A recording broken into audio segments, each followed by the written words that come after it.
मधुर मौन विचारों के अवसर पर मैं पुराने विचारों की सुध जगाता हूँ। मैं वीरेंद्र हिंदुस्तान की कहानी बताता हूँ। हिंदुस्तान की कहानी यानी discovery of India Pandit Jawaharlal Nehru की सबसे लोकप्रिय कृतियों में से एक है।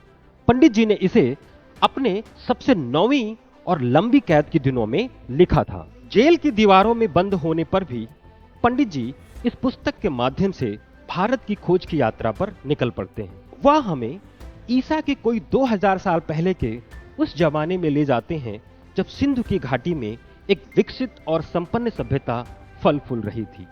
वहां से इतिहास के विभिन्न और विविध दौरों का परिचय कराते हुए वह हमें आधुनिक काल के उस बहुमुखी समस्याओं तक ले आते हैं और फिर भविष्य की झांकी दिखाकर हमें खुद सोचने और समझने के लिए कहते हैं। वह हमें भारत की शक्ति के उस अक्षय स्रोत से अवगत कराते हैं जिसके कारण हमारा देश विभिन्न प्रकार के संघर्षों, हलचलों और विभिन्न प्रकार के विदेशी हमलों आदि के बावजूद जिंदा हमेशा बना रहा। पुस्तक 1945 में लिखी गई थी और उस समय पंडित जी ने जिसे निकट का भविष्य कहा था वह आज वर्तमान हो गया। तो साथियों, आज के भारत को समझने के लिए चलिए फिर हम एक बार यात्रा पर निकलते हैं और समझते हैं क्या है हिंदुस्तान के बनने की कहानी, मेरे यानी वीरेंद्र के साथ। साथियों, मिलते हैं यात्रा के पहले पड़ाव पर। तब तक के लिए जय हिंद।